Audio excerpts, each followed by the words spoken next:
Hi all, welcome to ASAP learning. നമ്മൾ current അഫെയർസിൻ്റെ ക്ലാസ്സാണിത്. നമ്മൾ ഇനി തൊട്ട് കറണ്ട് അഫെയർസ് സിസ്റ്റമാറ്റിക് ആയിട്ട് പഠിക്കാൻ പോവുകയാണ്.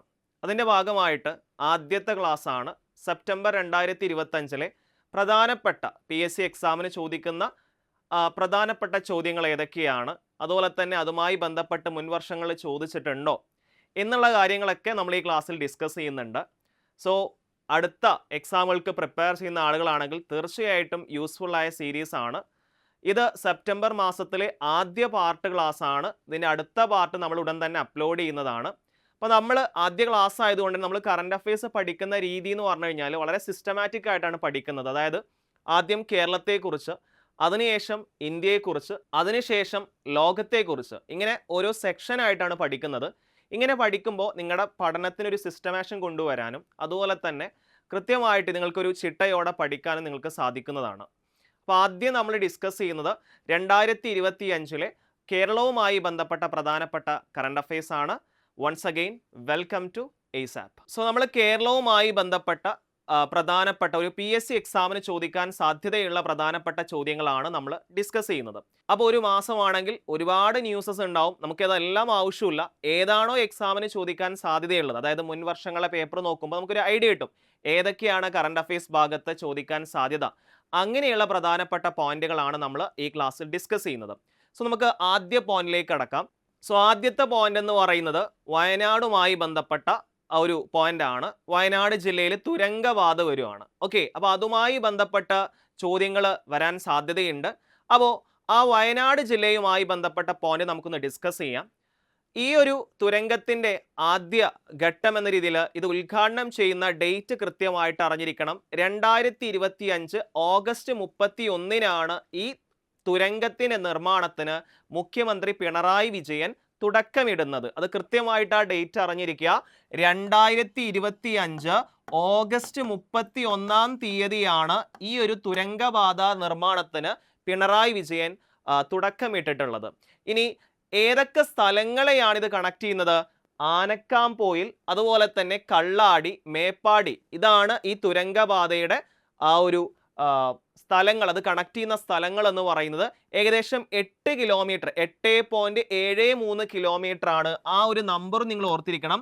8.73 കിലോമീറ്റർ ആയിരിക്കും ഇതിൻ്റെ ലെങ്ത് എന്നാണ് പറയുന്നത്. അതിൽ 5 കിലോമീറ്റർ വയനാട് ജില്ലയിലും ഏകദേശം 3+ കിലോമീറ്റർ കോഴിക്കോട് ജില്ലയിലുമായിട്ടാണ് ഈ തുരങ്കപാത നിർമ്മിക്കുന്നത്. ഇത് വളരെ ഇമ്പോർട്ടൻ്റ് ആയിട്ടുള്ള ഒരു ഭാഗമാണ്. വരുന്ന പരീക്ഷകളിൽ ഈ ഡേറ്റ്, അതുപോലെ തന്നെ ഈ തുരങ്കപാതയുടെ നീളം, അതുപോലെ തന്നെ ഇത് കണക്ട് ചെയ്യുന്ന സ്ഥലങ്ങൾ അത് ചോദിക്കാൻ സാധ്യതയുണ്ട്. അപ്പോൾ ആനക്കാംപോയിൽ, കള്ളാടി, മേപ്പാടി തുരങ്കപാത എന്നാണ് ഈ തുരങ്കപാതയുടെ പേരെന്ന് പറയുന്നത്.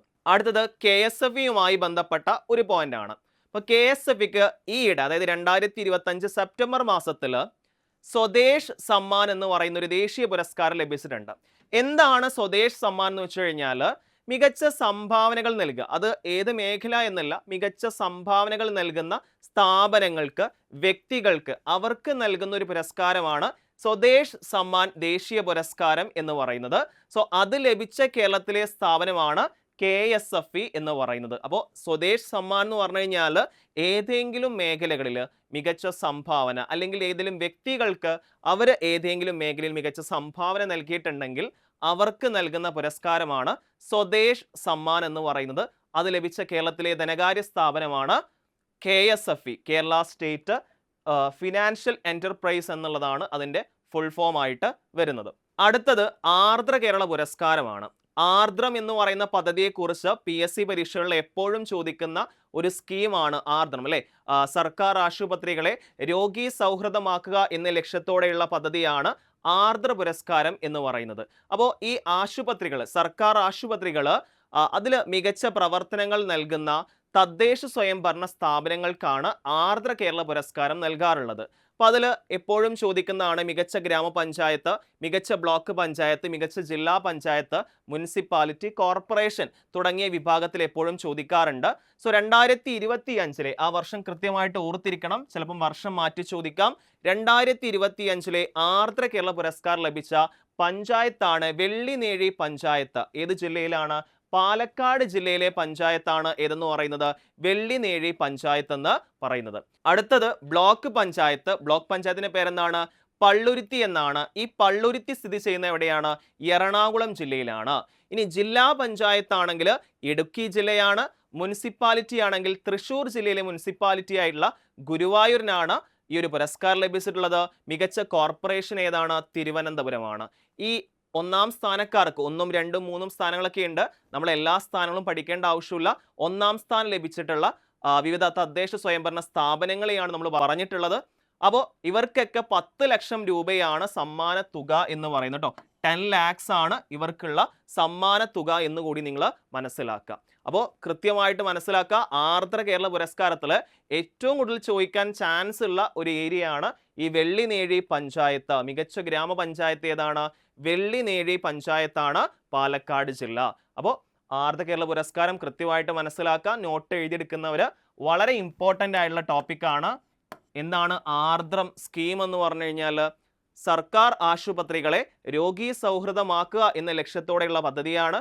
സോ മികച്ച സേവനങ്ങൾ നൽകുന്ന തദ്ദേശ സ്വയംഭരണ സ്ഥാപനങ്ങൾക്ക് നൽകുന്ന പുരസ്കാരമാണ് ഇതെന്ന് പറയുന്നത് ആർദ്രം പുരസ്കാരം എന്ന് പറയുന്നത്. ഓക്കെ ആണല്ലോ. അടുത്തത് റൈറ്റ് ടു സർവീസ് എന്ന് പറയുന്ന 2012 സേവന അവകാശ നിയമം നിലവിൽ വന്നിട്ടുണ്ട്. അതുമായി ബന്ധപ്പെട്ട് ഇനിയുള്ള പരീക്ഷകളിൽ പ്രത്യേകിച്ച് കേരള ഗവേണൻസ് എന്ന് പറയുന്ന ഭാഗത്ത് ചോദിക്കാൻ സാധ്യതയുള്ള ഒരു പോയിന്റ് ആണ് നമ്മൾ ഡിസ്കസ് ചെയ്യുന്നത്. ഈ റൈറ്റ് ടു സർവീസ് ആക്ട് എന്ന് പറയുന്ന ഈ ആക്ടിൽ സുപ്രധാനമായിട്ടുള്ള ഒരു മാറ്റം കൊണ്ടുവന്നിട്ടുണ്ട്. അതായത് പല സർക്കാർ ഉദ്യോഗസ്ഥരും പല വ്യക്തികളും എന്താണ് അവർ കൃത്യമായിട്ട് സേവനങ്ങൾ നൽകാത്തത് കൊണ്ട് അവർക്ക് പിഴ ഈടാക്കിയിരുന്നു. ആ 2012 റൈറ്റ് ടു സർവീസ് ആക്ട് പ്രകാരം ഒരു ദിവസം 250 രൂപ വെച്ചിട്ട് ഏകദേശം 5000 രൂപ വരെയൊക്കെയായിരുന്നു പിഴ എന്ന് പറയുന്നത്. ആ പിഴയിൽ മാറ്റം വരുത്തിയിട്ടുണ്ട്. ആ പിഴ ഇപ്പം എത്രയാണ്? 2000 മുതൽ 15000 രൂപ, അതായത് 3 ഇരട്ടി പിഴ വരെ ഇനി ലഭിക്കാൻ സാധ്യതയുണ്ട് എന്നാണ് അതിലെ പ്രധാനപ്പെട്ട മാറ്റം. സോ ഈ ഒരു സ്റ്റേറ്റ്മെന്റ് കൃത്യമായിട്ട് പറയാണ്, പൊതുസേവനങ്ങൾ സമയബന്ധിതമായി നൽകുന്നത് നിയമപരമായ അവകാശമാക്കാൻ ശ്രമിക്കുന്ന 2024 കരട് Kerala public service right bill സംസ്ഥാന മന്ത്രിസഭ അംഗീകരിച്ചു. നിയമത്തിലെ സെക്ഷൻ 4 പ്രകാരം വിജ്ഞാപനം ചെയ്ത സേവനങ്ങൾ നിശ്ചിത സമയപരിധിക്കുള്ളിൽ ലഭിക്കാൻ അർഹതയുള്ള ഓരോ വ്യക്തിക്കും അവകാശമുണ്ടായിരിക്കും. സെക്ഷൻ 6 പ്രകാരം എല്ലാ പൊതു അധികാരികളും എല്ലാ പൊതു സേവനങ്ങളും ഇലക്ട്രോണിക് മോഡ് വഴി ഒരു വിജ്ഞാപനം ചെയ്ത കാലയളവിനുള്ളിൽ നൽകണം. അല്ലാത്ത പക്ഷം എത്രയാണ്? 2000 മുതൽ 15000 രൂപ വരെയായിരിക്കും പിഴ. ഈ പിഴ നിങ്ങൾ കൃത്യമായിട്ട് നോട്ട് ചെയ്ത് വെക്കണം. ഇത് വളരെ ഇമ്പോർട്ടൻ്റ് ആണ്. വരുന്ന പരീക്ഷകളിൽ ചോദിക്കാൻ സാധ്യതയുള്ള ഒരു പിഴയാണിത്. കാരണം മുൻപ് ഇത് 5000 വരെയായിരുന്നു ഇതിൻ്റെ പരിധി എന്ന് പറയുന്നത്. പിഴയുടെ പരിധി എന്ന് പറഞ്ഞു കഴിഞ്ഞാൽ 5000 രൂപയായിരുന്നു. എന്നാൽ ഇപ്പോഴെത്രയാണ്? 15000 രൂപയാണ് ഇതിൻ്റെ പിഴയുടെ പരിധി എന്ന് പറയുന്നത്. ഓക്കെ ആണല്ലോ. ആ ഒരു പിഴയാണ് കൃത്യമായിട്ട് നിങ്ങൾ മനസ്സിലാക്കേണ്ടത്. അത് എടുത്തെടുത്ത് ചോദിക്കാൻ സാധ്യതയുണ്ട്. റൈറ്റ് ടു സർവീസ് ആക്ട് 2012 ചില സെക്ഷനിൽ മാറ്റം വരുത്തിയിട്ടുണ്ട്. പ്രധാനമായിട്ടും നമുക്ക് അറിഞ്ഞിരിക്കേണ്ട സെക്ഷനാണ് ഈ പിഴ മാറ്റിയ സെക്ഷൻ എന്ന് പറയുന്നത് കേട്ടോ. അപ്പോൾ അത് വളരെ ഇമ്പോർട്ടൻ്റ് ആയിട്ടുള്ള പോയിന്റ് ആണ്. ഇത് നിങ്ങൾ നോട്ട് ചെയ്ത് വെക്കണം. അടുത്ത പരീക്ഷകളിൽ കേരള ഭരണരംഗം എന്ന് പറയുന്ന ഭാഗത്ത് ചോദിക്കാൻ സാധ്യതയുള്ള ഒരു പോയിന്റ് ആണ്. അടുത്തത് വർക്കല കുന്നുകൾ അല്ലേ. തിരുവനന്തപുരം ജില്ലയിലെ വൺ ഓഫ് ദി ഒരു അട്രാക്റ്റീവ് പ്ലേസ് ആണ് വർക്കല എന്ന് പറയുന്നത്. അപ്പോൾ ഈ വർക്കല കുന്നുകൾ യുനെസ്കോ ലോക ഹെറിറ്റേജ് പട്ടികയിൽ ഉൾപ്പെടുത്തിയിട്ടുണ്ട്. ഇന്ത്യയിൽ ഏകദേശം 69 യുനെസ്കോ ലോക ഹെറിറ്റേജ് സൈറ്റുകളാണുള്ളത്. അതിൽ ഒന്നാണ് ഇപ്പോൾ എന്തെന്ന് പറയുന്നത് വർക്കല കുന്നുകൾ എന്ന് പറയുന്നത്. അപ്പോൾ ഇതൊരു ചോദ്യമായിട്ട് മാറാം. കേരളത്തിൽ ഈയിടെയായിട്ട് യുനെസ്കോ ലോക ഹെറിറ്റേജ് സൈറ്റിൽ ഉൾപ്പെടുത്തിയ സ്ഥലം ഏതാണെന്ന് ചോദിക്കാം. ഏതാണ്? വർക്കല കുന്നുകളാണ്. സ്ഥിതി ചെയ്യുന്നത് തിരുവനന്തപുരം ജില്ലയിലാണ്. ഇനി ഇന്ത്യ ആദ്യമായി ആതിഥേയരാകുന്ന വേൾഡ് തേക്ക് കോൺഫറൻസ് നടക്കുന്നത് കൊച്ചിയിലാണ്. ഇതും വളരെ ഇമ്പോർട്ടൻ്റ് ആയ പോയിന്റ് ആണ്. ബിക്കോസ് ഇന്ത്യ ആദ്യമായിട്ടാണ് ഈ കോൺഫറൻസിന് ഹോസ്റ്റ് ചെയ്യുന്നത്. ആ ഒരു ഹോസ്റ്റ് ചെയ്യുന്ന സ്ഥലം നമ്മുടെ കേരളത്തിലാണ്. സ്ഥലം ഏതാണ്? കൊച്ചിയാണ്. അതുകൊണ്ട് തന്നെ ഈ ഒരു ഹോസ്റ്റിംഗ് വളരെ ഇമ്പോർട്ടൻ്റ് ആണ്. ഇന്ത്യ ആദ്യമായിട്ട് ആതിഥേയരാകുന്ന വേൾഡ് തേക്ക് കോൺഫറൻസ് കൃത്യമായിട്ട് മനസ്സിലാക്കുക. വേൾഡ് തേക്ക് കോൺഫറൻസിൻ്റെ ആ ഒരു ഹോസ്റ്റ് എവിടെയാണ്? കൊച്ചിയാണ്. സോ കേരളം റീസെൻ്റ് ആയിട്ട് ഏറ്റവും കൂടുതൽ നമ്മൾ വാർത്തകളൊക്കെ കേട്ടുകൊണ്ടിരിക്കുന്ന ഒരു പ്രശ്നമാണ് മസ്തിഷ്ക ജ്വരം എന്ന് പറയുന്നത് അല്ലേ. അമീബ ഉണ്ടാക്കുന്ന അമീബിക് മസ്തിഷ്ക ജ്വരം എന്ന് പറയുന്നത്. സോ അതിനെ പ്രതിരോധിക്കാനായിട്ട് ആദ്യമായിട്ടൊരു ചികിത്സാ മാർഗരേഖ പുറത്തിറക്കുന്ന സംസ്ഥാനമാണ് കേരളം എന്ന് പറയുന്നത്. ഓക്കെ, കേരളം എന്ന് പറയുന്നത്. അപ്പോൾ സിമ്പിളായിട്ട് മനസ്സിലാക്കുക, അവിടുത്തെ പോയിന്റ് ഇതാണ്. അമീബ ഉണ്ടാക്കുന്ന അമീബിക് മസ്തിഷ്ക ജ്വരം ഉണ്ടല്ലോ, സോ അതിനെ പ്രതിരോധിക്കാൻ വേണ്ടിയിട്ട് കൃത്യമായിട്ടുള്ള ഒരു മാർഗരേഖ തയ്യാറാക്കുന്ന രാജ്യത്തിലെ തന്നെ ആദ്യ സംസ്ഥാനമാണ് കേരളം. ഇതൊരു ചോദ്യമായിട്ട് മാറാൻ ചാൻസ് ഉണ്ട്. മുൻപൊക്കെ കോഡ് ഗ്രേ പ്രോട്ടോകോൾ പുറപ്പെടുവിപ്പിച്ച സംസ്ഥാനം ഏതാണ് എന്ന രീതിയിലൊക്കെ ചോദ്യങ്ങൾ മുൻവർഷ പരീക്ഷകളിൽ വന്നിട്ടുണ്ട്. സോ അതുകൊണ്ട് തന്നെ ഈ ഒരു ചോദ്യം നമുക്ക് പ്രതീക്ഷിക്കാവുന്നതാണ്. വളരെ ഇമ്പോർട്ടൻ്റ് ആയിട്ടുള്ള ഒരു ചോദ്യമേഖലയാണ് ഇതെന്ന് പറയുന്നത്. ഓക്കെ, അടുത്തത് ശബരിമലയുടെ സമഗ്ര വികസനം ലക്ഷ്യമിട്ട് പമ്പ മണപ്പുറത്ത് ആഗോള അയ്യപ്പ സംഗമം. ഇത് ഈ ആഗോള അയ്യപ്പ സംഗമം ഏത് നദിക്ക് അരികിലാണ് സംഘടിപ്പിച്ചത് എന്ന് ചോദിക്കാം. ഏതാണ്? പമ്പ നദി അല്ലേ. കേരളത്തിലെ നീളം കൂടിയ മൂന്നാമത്തെ നദിയാണ് പമ്പ നദി എന്ന് പറയുന്നത്. അപ്പോൾ പമ്പ നദിക്കരികിലാണ് ഈ ആഗോള അയ്യപ്പ സംഗമം സംഘടിപ്പിച്ചിട്ടുള്ള ഡേറ്റ് ആണ് 2025 സെപ്റ്റംബർ 20. ഇതിൽ ആ ഡേറ്റിന് അത്ര വലിയ ഇമ്പോർട്ടൻ്റ് ഇല്ല.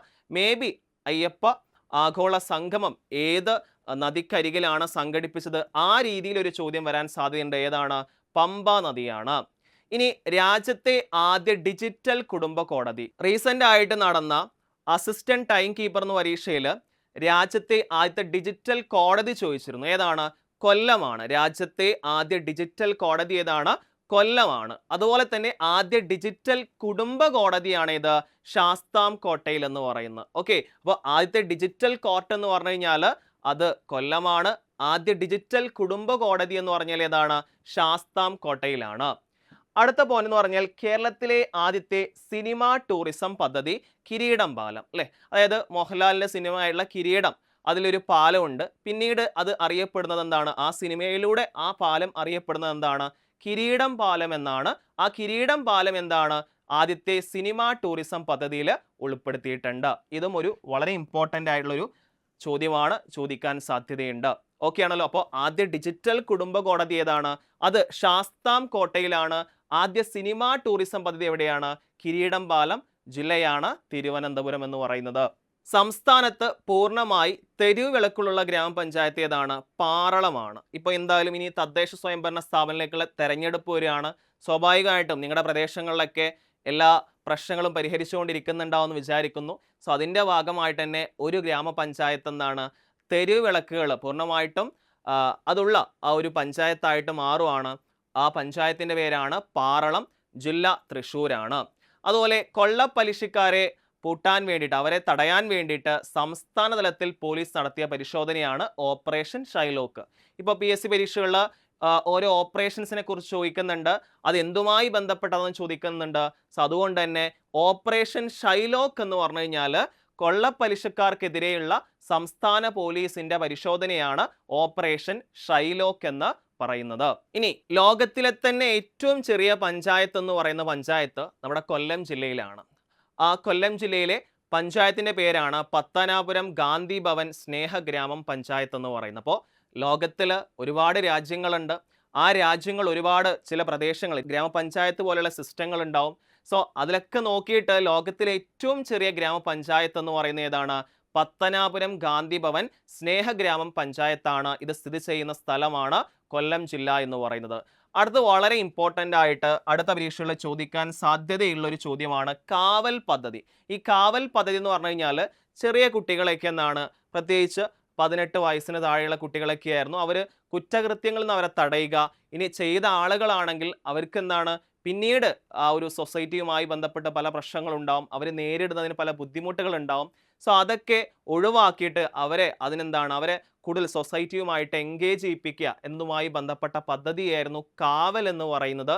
ഈ കാവൽ എന്ന് പറയുന്ന പദ്ധതി അത് ആ ഒരു പരിധി ഉയർത്തിയിട്ടുണ്ട്. പണ്ടൊക്കെ 18 വയസ്സ് വരെയായിരുന്നു. എന്നാൽ ഇപ്പോൾ 21 വയസ്സ് വരെയുള്ള കുട്ടികളൊക്കെ, ഇവരൊക്കെ എന്തെങ്കിലും കുറ്റകൃത്യം ചെയ്യാൻ ശ്രമിക്കുന്നുണ്ടെങ്കിൽ അതിൽ നിന്ന് പിന്തിരിപ്പിക്കുക, ഇനി ചെയ്ത ആളുകളാണെങ്കിൽ അവരെ സൊസൈറ്റിയിലേക്ക് കൂടുതൽ എൻഗേജ് ചെയ്യിപ്പിക്കുക എന്ന ലക്ഷ്യത്തോടെയുള്ള പദ്ധതിയാണ്.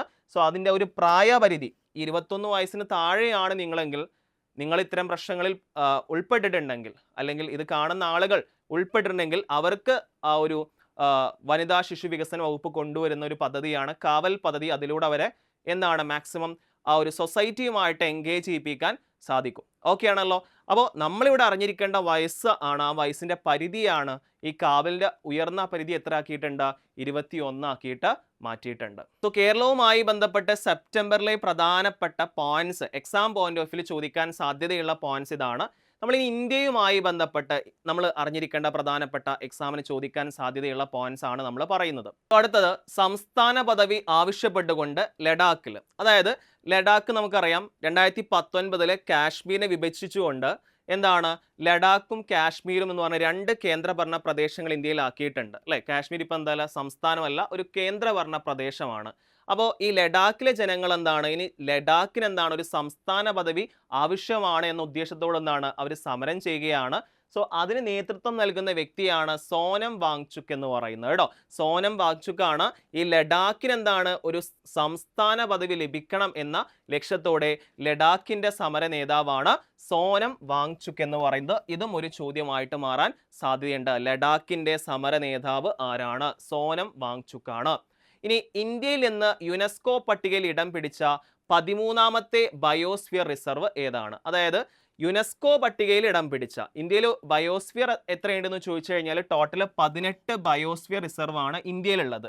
അതിൽ യുനെസ്കോയുടെ പട്ടികയിൽ ഇടം പിടിച്ച 13ാമത്തെ ബയോസ്ഫിയർ റിസർവ് ആണ് കോൾഡ് ഡെസേർട്ട് എന്ന് പറയുന്നത്. ഒരു എക്സാമ്പിൾ പറയുകയാണെങ്കിൽ ഇന്ത്യയിൽ ഒരുപാട് തണ്ണീർത്തടങ്ങളുണ്ട്. എന്നാൽ ഈ റാംസർ സൈറ്റുകൾ എത്രയെന്ന് ചോദിച്ചു കഴിഞ്ഞാൽ യുനെസ്കോ അംഗീകരിച്ച റാംസർ സൈറ്റ് എത്രയെന്ന് ചോദിച്ചു കഴിഞ്ഞാൽ എത്രയാണ്? നിലവിൽ എത്രയാണ്? 93 ആണ്. അടുത്ത പോയിന്റ് നമ്മൾ അത് ഡിസ്കസ് ചെയ്യുന്നുണ്ട്. അപ്പോൾ യുനെസ്കോ അംഗീകരിച്ചിട്ടുള്ള 13ാമത്തെ ഇന്ത്യയിൽ എന്താണ് ബയോസ്ഫിയർ റിസർവ് ആണ് കോൾഡ് ഡെസേർട്ട്. അത് സ്ഥിതി ചെയ്യുന്ന സ്ഥലമാണ് ഹിമാചൽ പ്രദേശ് എന്ന് പറയുന്നത്. ഇന്ത്യയിൽ എത്ര ബയോസ്ഫിയർ റിസർവ് ഉണ്ടെന്ന് ചോദിച്ചാൽ എത്രയാണ്? 18. എന്നാൽ യുനെസ്കോ അംഗീകരിച്ചിട്ടുള്ള ഇന്ത്യയിലെ ബയോസ്ഫിയർ റിസർവിന്റെ എണ്ണം എന്ന് പറഞ്ഞു കഴിഞ്ഞാൽ നിലവിൽ 13 ആണ്. 13ാമത്തെ ആളാണ് ആരെന്ന് പറയുന്നത്? Cold desert. അത് സ്ഥിതി ചെയ്യുന്ന സ്ഥലമാണ് ഹിമാചൽ പ്രദേശ് എന്ന് പറയുന്നത്. ഇനി അടുത്തത് വളരെ ഇമ്പോർട്ടൻ്റ് ആയിട്ട് അടുത്ത പരീക്ഷകളിൽ ചോദിക്കാൻ സാധ്യതയുള്ളൊരു പോയിന്റ് ആണ് ബീഹാറിലെ ഗോകുൽ റിസർവോയറും ഉദയ്പൂർ തടാകവും. ഓക്കെ, ഈ 2 സ്ഥലങ്ങൾ എന്താണ് റാംസർ സൈറ്റിൽ ഉൾപ്പെടുത്തിയിട്ടുണ്ട്. അടുത്ത പരീക്ഷയിൽ ചോദിക്കാൻ ചാൻസ് ഉണ്ട്. ഇന്ത്യയിലെ ആകെ റാംസർ സൈറ്റുകളുടെ എണ്ണം എത്രയാണ്? 93. അല്ലെങ്കിൽ ഈ 2 റാംസർ സൈറ്റുകളുടെ പേര് എന്നിട്ട് ഏത് സംസ്ഥാനത്താണ് അത് സ്ഥിതി ചെയ്യുന്നത് എന്ന് ചോദിക്കാം. എവിടെയാണ്? ബീഹാറിലാണ് ഗോകുൽ റിസർവോയറും ഉദയ്പൂർ തടാകവും സ്ഥിതി ചെയ്യുന്നത്. ഇനി ഇന്ത്യയിലെ ഏറ്റവും കൂടുതൽ റാംസർ സൈറ്റുള്ള സംസ്ഥാനം ഏതാണ് എന്ന് ചോദിച്ചു കഴിഞ്ഞാൽ ഏതാണ്? തമിഴ്നാടാണ്. തമിഴ്നാട്ടിൽ നിലവിൽ 20 റാംസർ സൈറ്റ് ആണ് ഉള്ളത്. ഇപ്പോൾ 3 പോയിന്റാണ് പറഞ്ഞത്. ഇന്ത്യയിൽ ആകെ 93 റാംസർ സൈറ്റ് ഉണ്ട്. അതിൽ ഏറ്റവും കൂടുതൽ റാംസർ സൈറ്റ് എവിടെയാണ്? തമിഴ്നാട്ടിലാണ്, 20 എണ്ണം. ഓക്കെ ആണല്ലോ. ഇനി ഗോകുൽ റിസർവോയും ഉദയ്പൂർ തടാകവും അതെവിടെയാണ്? അത് ബീഹാറിലാണ് സ്ഥിതി ചെയ്യുന്നത് എന്നുകൂടെ നിങ്ങൾ മനസ്സിലാക്കുക. ഓക്കെ ആണല്ലോ. അടുത്തത് രാജ്യത്തെ ആദ്യത്തെ ഹൈഡ്രജൻ തീവണ്ടി എവിടെയാണ് നിർമ്മിച്ചതെന്നാണ്. പെരമ്പൂർ ഇൻ്റഗ്രൽ കോച്ച് ഫാക്ടറി. ഇത് തമിഴ്നാടാണ്. ഈ പെരമ്പൂർ ചെന്നൈയിലെ പ്ലേസ് ആണ് പെരമ്പൂർ എന്ന് പറയുന്നത്. സോ അവിടെയാണ് രാജ്യത്തെ ആദ്യത്തെ ഹൈഡ്രജൻ തീവണ്ടി നിർമ്മിച്ചിട്ടുള്ളത് അല്ലേ. അപ്പോൾ നമ്മളിപ്പോൾ ഇലക്ട്രിക്കലാണ് ഇപ്പോൾ അധികം ട്രെയിനും ഓടിക്കൊണ്ടിരിക്കുന്നത്. ഇനി ഹൈഡ്രജനിലോട്ട് ട്രെയിൻ മാറുകയാണ്. അപ്പോൾ അത് ആദ്യമായിട്ട് നിർമ്മിച്ചത് എവിടെയാണ്? ചെന്നൈയിലെ പെരമ്പൂർ എന്ന് പറയുന്ന ഇൻ്റഗ്രൽ കോച്ച് ഫാക്ടറിയിലാണ്. അടുത്തത് സംസ്ഥാന ഊർജ്ജ കാര്യക്ഷമതാ സൂചികയാണ്. കേന്ദ്ര ഊർജ്ജ മന്ത്രാലയം പുറത്തിറക്കിയിട്ടുള്ള 2024 സംസ്ഥാന ഊർജ്ജ കാര്യക്ഷമതാ സൂചികയെക്കുറിച്ചാണ് പറയുന്നത്. സോ അതിൽ ഒന്നാമതെത്തിയ സംസ്ഥാനമാണ് മഹാരാഷ്ട്ര എന്ന് പറയുന്നത്. പലപ്പോഴും പല ഇൻഡെക്സുകൾ ചോദിക്കാറുണ്ട്. സോ അതുകൊണ്ട് തന്നെ ഈ പറയുന്ന സംസ്ഥാന ഊർജ്ജ കാര്യക്ഷമതാ സൂചിക 2024 ഒന്നാമതെത്തിയ സംസ്ഥാനമാണ് ഏതെന്ന് പറയുന്നത്? മഹാരാഷ്ട്ര എന്ന് പറയുന്നത്. കേരളം കുറച്ച് പിറകിലാണ്, അതുകൊണ്ട് നമുക്ക് കേരളത്തിന്റെ റാങ്ക് അറിഞ്ഞിരിക്കണം എന്നില്ല. ഒന്നാമതെത്തിയ സംസ്ഥാനം വളരെ ഇമ്പോർട്ടൻ്റ് ആണ്. ഏതാണ്? മഹാരാഷ്ട്രയാണ്. ഇനി കേരളത്തിന്റെ ഏറ്റവും വലിയ പ്രധാനപ്പെട്ട നേട്ടമാണ് കേരളത്തിൽ ശിശു മരണ നിരക്ക് കുറവാണ്. എന്നാൽ ഇന്ത്യയിലെ ഏറ്റവും കുറവ് ശിശു മരണ നിരക്ക് എവിടെയെന്ന് ചോദിച്ചു കഴിഞ്ഞാൽ അത് കേരളത്തിലല്ല, അതെവിടെയാണ്? മണിപ്പൂരിലാണ്. മണിപ്പൂരിൽ 3%. അതിൽ നിരക്ക് എത്രയാണ്? ആ നിരക്ക് എത്രയാണ്? 3 ആണ് മണിപ്പൂരിലെ ശിശു മരണ നിരക്ക് എന്ന് പറയുന്നത്. പക്ഷെ ഇന്ത്യയിൽ പല പട്ടിക ഇറക്കുന്ന സമയത്ത് ആയുർദൈർഘ്യം, ശിശു മരണ നിരക്ക് ഇതൊക്കെ ഇറക്കുന്ന സമയത്ത് വലിയ സംസ്ഥാനങ്ങളുടെ പട്ടികയുണ്ടാവും, ചെറിയ സംസ്ഥാനങ്ങളുടെ പട്ടികയുണ്ടാവും. അതിൽ വലിയ സംസ്ഥാനങ്ങളുടെ പട്ടികയിൽ 1ാം സ്ഥാനം, അതായത് ഏറ്റവും കുറവ് ശിശു മരണ നിരക്ക് എവിടെയാണ്?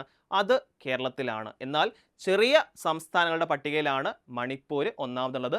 കേരളത്തിലെ ശിശുമരണ നിരക്ക് ചോദിക്കാൻ ചാൻസ് ഉണ്ട്. കേരള ജോഗ്രഫിയിലൊക്കെ ഫാക്ച്വൽ ആയിട്ട് ചോദിക്കാൻ ചാൻസ് ഉണ്ട്. 5 കേരളത്തിലെ ശിശുമരണ നിരക്ക് എന്ന് പറയുന്നത്. ഏറ്റവും കുറവ് കേരളത്തിലല്ല, അത് മണിപ്പൂരിലാണ്. 3 അവിടുത്തെ എന്ന് പറയുന്നത് ശിശുമരണ നിരക്ക് എന്ന് പറയുന്നത്. അത് ചോദ്യമായിട്ട് മാറാൻ ചാൻസ് ഉണ്ട്. ഏറ്റവും ലേറ്റസ്റ്റ് ആയിട്ടുള്ള ഡാറ്റയാണ് ഇത്, വളരെ ഇമ്പോർട്ടൻ്റ് ആയിട്ടുള്ള. ഇനി ഇന്ത്യയിലെ ഏറ്റവും ഉയരത്തിലുള്ള 2ാമത്തെ റെയിൽവേ പാലമാണ് സായ്രംഗ് എന്ന് പറയുന്നത്. സോ അത് സ്ഥിതി ചെയ്യുന്ന സംസ്ഥാനമാണ് മിസോറാം എന്ന് പറയുന്നത്. ഇന്ത്യയിലെ ഏറ്റവും ഉയരത്തിലുള്ള റെയിൽവേ പാലം എന്ന് ചോദിച്ചു കഴിഞ്ഞാൽ അത് ചിനാബ് റെയിൽവേ പാലമാണ്.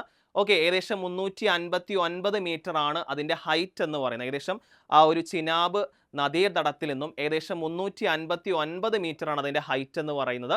അപ്പോൾ അതിൽ ഫസ്റ്റ് ചിനാബ് പാലമാണെങ്കിൽ 2ാമത്തെ സ്ഥാനം ആർക്കാണ്? സായ്രംഗ് എന്ന് പറയുന്ന റെയിൽവേ പാലത്തിനാണ്. അത് സ്ഥിതി ചെയ്യുന്ന സംസ്ഥാനമാണ് മിസോറാം എന്ന് പറയുന്നത്. ഇനി അമിത്ഷാ ഇന്ത്യയുടെ ആഭ്യന്തര മന്ത്രിയാണ്. അദ്ദേഹം റീസെൻ്റ് ആയിട്ട് ഒരു റെക്കോർഡ് കരസ്ഥമാക്കുന്നുണ്ട്. ഇന്ത്യയിൽ ഏറ്റവും കൂടുതൽ കാലം ആഭ്യന്തരമന്ത്രിയായ വ്യക്തി ആരാന്ന് ചോദിച്ചാൽ അത് അമിത്ഷായാണ്. ഏകദേശം 2256 എന്ന് പറയുന്ന LK അദ്വാനിയുടെ റെക്കോർഡാണ് അദ്ദേഹം മറികടക്കുന്നത്. 2256. ആ ഡേറ്റ് വലിയ ഇമ്പോർട്ടൻസ് ഒന്നുമില്ല, മേ ബി സ്റ്റേറ്റ്മെന്റ് ആയിട്ട് ചോദിക്കാം. ആരുടെ റെക്കോർഡാണ് മറികടന്നു ചോദിച്ചാൽ ആരുടെയാണ്? LK അദ്വാനിയാണ്. സോ ഈ ചോദ്യം വളരെ ഇമ്പോർട്ടൻ്റ് ആണ്. ഇന്ത്യയിലെ ഏറ്റവും കൂടുതൽ കാലം ആഭ്യന്തരമന്ത്രിയായ വ്യക്തി ആരാന്ന് ചോദിച്ചാൽ ആരാണ്? അമിത്ഷായാണ്. ഓക്കെ ആണല്ലോ. ഇനി സ്വന്തമായിട്ട് വിദ്യാഭ്യാസ നയം ആദ്യമായിട്ട് കൊണ്ടുവന്ന സംസ്ഥാനമാണ് തമിഴ്നാട്. ഇതും വളരെ ഇമ്പോർട്ടൻ്റ് ആണ്. രാജ്യത്ത് ആദ്യമായിട്ട് ഒരു സംസ്ഥാനം സ്വന്തമായിട്ട് വിദ്യാഭ്യാസ നയം കൊണ്ടുവരികയാണ്. സംസ്ഥാനത്തിൻ്റെ പേരാണ് നമ്മുടെ അയൽ സംസ്ഥാനമായിട്ടുള്ള തമിഴ്നാടെന്ന് പറയുന്നത്. ഇനി മനിക വിശ്വശർമ്മ മിസ് യൂണിവേഴ്സ് ആണ്. ലോകത്തിലെ സൗന്ദര്യ മത്സരമാണ് മിസ് യൂണിവേഴ്സ് എന്ന് പറയുന്നത്. അതിലേക്കുള്ള ഇന്ത്യയുടെ കോണ്ടസ്റ്റ് ആണ് ആരെന്ന് പറയുന്നത്? മനിക വിശ്വശർമ്മ എന്ന് പറയുന്നത് രാജസ്ഥാൻകാരിയാണ്. ഓക്കെ, അപ്പോൾ മനിക വിശ്വശർമ്മയാണ് മിസ് ഇന്ത്യ യൂണിവേഴ്സ്. ഈ മിസ് ഇന്ത്യ യൂണിവേഴ്സ് വിജയിക്കുന്ന ആളാണ് എങ്ങോട്ട് പോവുക? മിസ് യൂണിവേഴ്സ് എന്ന് പറയുന്ന ലോകതലത്തിലേക്കുള്ള മത്സരത്തിലേക്ക് പോകുന്നത്. അപ്പോൾ ഇന്ത്യയുടെ ആ ഒരു മത്സരാർത്ഥി ആരായിരിക്കും? മനിക വിശ്വകർമ്മയാണ്. ഇനി അഹമ്മദ് നഗർ. ഇന്ത്യയിൽ ഒരുപാട് സ്ഥലങ്ങളുടെ പേര് മാറ്റുന്നുണ്ട്, ഒരുപാട് റെയിൽവേ സ്റ്റേഷൻ്റെ പേര് മാറ്റുന്നുണ്ട്, ഒരുപാട് സ്റ്റേഡിയങ്ങളുടെ പേര് മാറ്റുന്നുണ്ട്, ഒരുപാട് സ്ഥലങ്ങളുടെ പേര് റീസെൻ്റ് ആയിട്ട് മാറ്റുന്നുണ്ട്. അതുപോലെ അഹമ്മദ് നഗർ എന്ന് പറയുന്ന റെയിൽവേ സ്റ്റേഷൻ്റെ പുതിയ പേരെന്താണ്? അഹല്യ നഗർ എന്നാണ് അറിയപ്പെടുന്നത്. ഓക്കെ, ഇന്ത്യയിലെ അഹമ്മദ് നഗർ എന്ന് പറയുന്ന റെയിൽവേ സ്റ്റേഷൻ്റെ പേര് റിനെയിം ചെയ്തിട്ടുണ്ട്. എന്താണ്? അഹല്യ നഗർ എന്നാണ് ഈ റെയിൽവേ സ്റ്റേഷൻ്റെ പുതിയ പേരെന്ന് പറയുന്നത്. ഓക്കെ, അതുപോലെ മുംബൈയിൽ ഒരു ഭൂഗർഭ മെട്രോ വരുന്നുണ്ട്. ഇന്ത്യയിൽ ആദ്യമായിട്ട് ഫുള്ളി മൊത്തത്തിൽ കംപ്ലീറ്റ് ആയിട്ട് ഭൂഗർഭം, പലയിടത്തും ഭൂഗർഭ മെട്രോ ഉണ്ട്, പക്ഷെ അത് ഫുള്ളി അല്ല. ഒരു ട്രാക്കിൻ്റെ പകുതി വെച്ചാവും ചിലപ്പം എന്താവുക? ഭൂമിയുടെ അടിയിലേക്ക് മെട്രോ ഉണ്ടാവുക. പക്ഷേ ഈ മുംബൈയിലെ അക്വാലൈൻ എന്ന് പറയുന്ന ഒരു മെട്രോ ഉണ്ട്. അവിടെ ഫുള്ളി എന്താണ്? ഈ അണ്ടർപാസ് ആണ്, അതായത് ഭൂമിയുടെ അടിയിലൂടെയാണ് ഈ മെട്രോ പോകുന്നത്. സോ അത് ഉദ്ഘാടനം ചെയ്ത ആരാണ്? അത് ഉദ്ഘാടനം ചെയ്യുന്നേ ഉള്ളൂ, ഒക്ടോബറിലാണ്. അപ്പോൾ മുംബൈയിലാണ് രാജ്യത്ത് ആദ്യമായിട്ട് കംപ്ലീറ്റ് ആയിട്ടും എന്താണ് ഭൂമിക്കടിയിലൂടെ എന്ത് പോകുന്നത്? ആ മെട്രോ പോകുന്നത്. ആ മെട്രോൻ്റെ പേരാണ് അക്വാലൈൻ എന്ന് പറയുന്നത്, അല്ലെങ്കിൽ മുംബൈ മെട്രോ 3 എന്ന് പറയുന്ന ആ ഒരു പേരും അതിനുണ്ട്. കോമൺ ആയിട്ടുള്ള നെയിം എന്ന് പറഞ്ഞു കഴിഞ്ഞാൽ അക്വാലൈൻ എന്നാണ്. ആ പ്രത്യേകത മനസ്സിലായല്ലോ. ഇന്ത്യയിൽ പല സ്ഥലങ്ങളിലും ഭൂഗർഭ മെട്രോ ഉണ്ട്. അത് കുറച്ച് എന്താണ് ഭൂമിയിലൂടെ, പിന്നെ കുറച്ച് ഭൂമിക്കടിയിലൂടെ, അങ്ങനെയാണ് പോകുന്നത്. എന്നാൽ ഈ അക്വാലൈൻ എന്ന് പറയുകയാണെങ്കിൽ കംപ്ലീറ്റ് ആയിട്ട് എന്താണ് ഭൂമിക്കടിയിലൂടെയാണ് ഈ മെട്രോ പോകുന്നത്. സോ അത് പ്രധാനമന്ത്രി നരേന്ദ്രമോദി ഉദ്ഘാടനം ചെയ്യുന്ന എവിടെയാണ്? മുംബൈയിലാണ്. സോ ആ ചോദ്യം കൃത്യമായിട്ട് മനസ്സിലാക്കണം. ഇപ്പോൾ നദിക്കടിയിലൂടെ കൊൽക്കത്തയിൽ മെട്രോ വന്നിട്ടുണ്ട്. ഹൂഗ്ലി നദിക്ക് അടിയിലൂടെ എന്തുണ്ട്?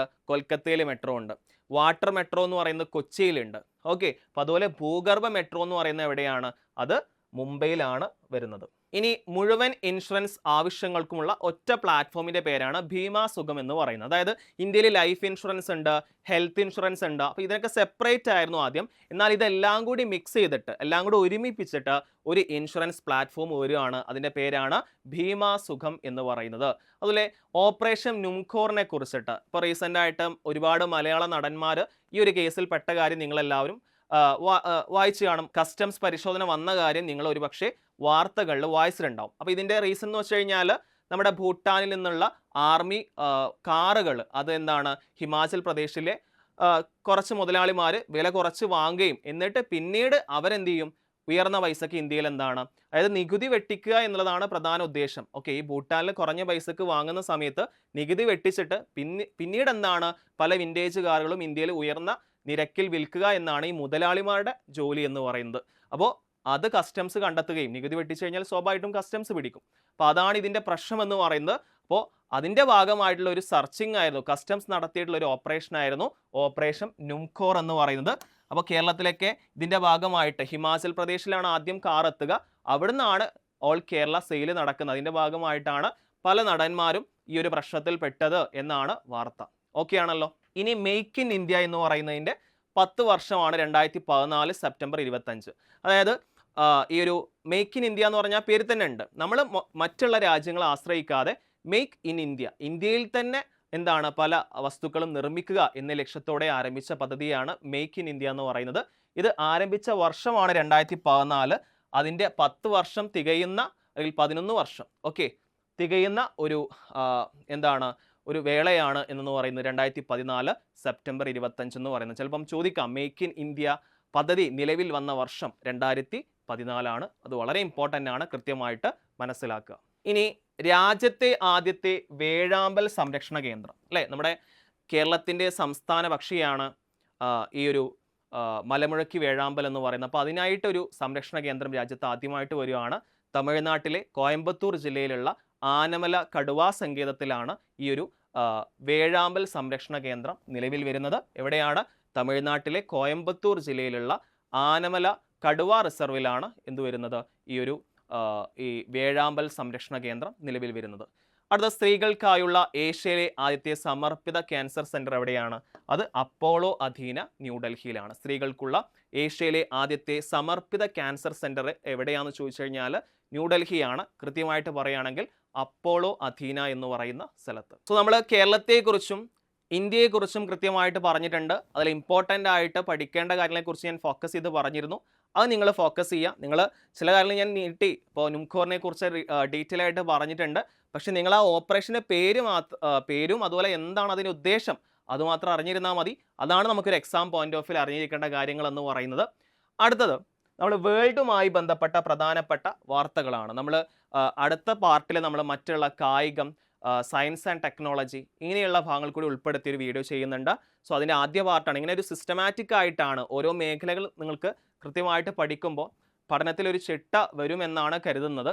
ഓക്കെ, അപ്പോൾ മാഗ്സസേ പുരസ്കാരത്തെക്കുറിച്ചാണ്. മാഗ്സസേ പുരസ്കാരം എന്ന് പറഞ്ഞു കഴിഞ്ഞാൽ ഈ സാമൂഹ്യ സേവനത്തിന് നൽകുന്ന പുരസ്കാരമാണ് മാഗ്സസേ. മാഗ്സസേ എന്ന് പറഞ്ഞു കഴിഞ്ഞാൽ ഫിലിപ്പൈൻസ് എന്ന് പറയുന്ന രാജ്യത്തിൻ്റെ പ്രസിഡന്റ് ആയിരുന്നു. സോ അദ്ദേഹത്തിൻ്റെ പേരിലാണ് ഏഷ്യൻ നൊബേൽ എന്നൊക്കെ അറിയപ്പെടുന്ന ഒരു പുരസ്കാരമാണ് മാഗ്സസേ പുരസ്കാരം എന്ന് പറയുന്നത്. സോ അത് 2025 ലഭിച്ച സംഘടനയാണ് എഡ്യൂക്കേറ്റഡ് ഗേൾസ് എന്ന് പറയുന്നത്. നേട്ടം കൈവരിക്കുന്ന ആദ്യ ഇന്ത്യൻ സംഘടന. അത് വളരെ ഇമ്പോർട്ടൻ്റ് ആണ്. ഈ ഒരു എഡ്യൂക്കേറ്റഡ് ഗേൾസ് എന്ന് പറയുന്ന ഈ ഒരു സംഘടന, ആ സംഘടനക്കാണ് ആദ്യമായിട്ട് ഇന്ത്യയിലെ ഈ ഒരു മാഗ്സസേ പുരസ്കാരം ലഭിക്കുന്നത്. വേറൊരു സംഘടനക്കും ഇന്ത്യയിൽ എന്ത് ലഭിച്ചിട്ടില്ല? മാഗ്സസേ പുരസ്കാരം ലഭിച്ചിട്ടില്ല. അതുപോലെ മറ്റ് കാര്യങ്ങളൊക്കെയാണ് പറയുന്നത്. രാജസ്ഥാനായിരുന്നു ആദ്യ പ്രവർത്തന കേന്ദ്രം എന്നൊക്കെ പറയുന്നത്. അതൊന്നും നമുക്ക് ഇമ്പോർട്ടൻ്റ് ഇല്ല. നിങ്ങൾ മനസ്സിലാക്കേണ്ട പ്രധാനപ്പെട്ട പോയിന്റ് 2025 മാഗ്സസേ പുരസ്കാരം അത് ഒരുപാട് വ്യക്തികൾക്ക് ലഭിക്കും. ഓക്കെ, വിവിധ രാജ്യങ്ങളിലെ വ്യക്തികൾക്ക് ലഭിക്കാറുണ്ട്. വ്യക്തികൾക്ക് ലഭിക്കാം, സംഘടനകൾക്ക് ലഭിക്കാം. അതിൽ ഇന്ത്യയിൽ നിന്ന് ലഭിച്ച സംഘടനയാണ് എഡ്യൂക്കേറ്റ് ഗേൾസ് എന്ന് പറയുന്ന രാജസ്ഥാനായിരുന്നു ആദ്യ പ്രവർത്തന കേന്ദ്രം. ഓക്കെ, അപ്പോൾ അവർക്ക് 2025 ലഭിച്ചിട്ടുണ്ട് എന്ന് മനസ്സിലാക്കുക. മാഗ്സസേ പുരസ്കാരം എന്ന് പറഞ്ഞു കഴിഞ്ഞാൽ സാമൂഹ്യ സേവനത്തിന് നൽകുന്ന ഒരു പ്രധാനപ്പെട്ട പുരസ്കാരമാണ്. ഇത് സ്ഥാപിച്ച വർഷമാണ് 2007 കേട്ടോ. ഈ പറയുന്ന എഡ്യൂക്കേറ്റ് ഗേൾസ് എന്ന് പറയുന്ന ഈ ഇന്ത്യൻ സംഘടന സ്ഥാപിച്ച വർഷമാണ് 2007 എന്ന് പറയുന്നത്. സോ ഈ കാണുന്ന പോയിന്റ് വളരെ ഇമ്പോർട്ടൻ്റ് ആണ്. വിദേശത്ത് ആദ്യമായിട്ട് ഇന്ത്യ ഒരു പ്രതിരോധ നിർമ്മാണ പ്ലാന്റ് ഉദ്ഘാടനം ചെയ്യുകയാണ്. സോ ആ രാജ്യമാണ് ആഫ്രിക്കൻ രാജ്യമായുള്ള മൊറോക്കോ. ആ ഒരു പ്ലാന്റിൻ്റെ പേരാണ് ടാറ്റ അഡ്വാൻസ്ഡ് സിസ്റ്റംസ് പ്ലാന്റ് എന്ന് പറയുന്നത്. ഈ ഒരു പ്ലാന്റ് ഉദ്ഘാടനം ചെയ്തിട്ടുള്ള വ്യക്തിയാണ് രാജ്നാഥ് സിംഗ്, ഇന്ത്യയുടെ പ്രതിരോധ മന്ത്രിയായിട്ടുള്ള രാജ്നാഥ് സിംഗ് എന്ന് പറയുന്നത്. അപ്പോൾ ഇത് വളരെ ഇമ്പോർട്ടൻ്റ് ആയിട്ടുള്ള പോയിന്റ് ആണ്. അടുത്ത പരീക്ഷകൾ ഷുവറായിട്ടും ചോദിക്കാൻ സാധ്യതയുള്ള ഒരു പോയിന്റ് ആണ്. വിദേശത്ത് ആദ്യമായിട്ട് ഒരു പ്രതിരോധ നിർമ്മാണ പ്ലാന്റ് രാജ്യം സ്ഥാപിക്കുകയാണ്. ആ ഒരു പ്ലാന്റിൻ്റെ പേരാണ് ടാറ്റ അഡ്വാൻസ്ഡ് സിസ്റ്റംസ് പ്ലാന്റ് എന്ന് പറയുന്നത്. ഇത് സ്ഥാപിക്കുന്ന രാജ്യമാണ് മൊറോക്കോ എന്ന് പറയുന്നത്. ഉദ്ഘാടനം ചെയ്ത വ്യക്തിയാണ് രാജ്നാഥ് സിംഗ്. ഞാൻ റിപ്പീറ്റഡ് ആയിട്ട് പറഞ്ഞ പോയിന്റ് കൃത്യമായിട്ട് നിങ്ങൾ മനസ്സിലിരുത്തുക. അതിലേതെങ്കിലും പോയിന്റ് ചോദിക്കാൻ വളരെയേറെ സാധ്യതയുണ്ട്.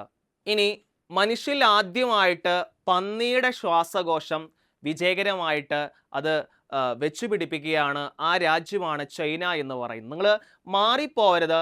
മുൻപ് പന്നിയുടെ ഹൃദയം മനുഷ്യരിൽ വെച്ചുപിടിപ്പിച്ചിരുന്നു. ആ രാജ്യം ഏതാണ്? അത് USA അഥവാ അമേരിക്കയാണ്.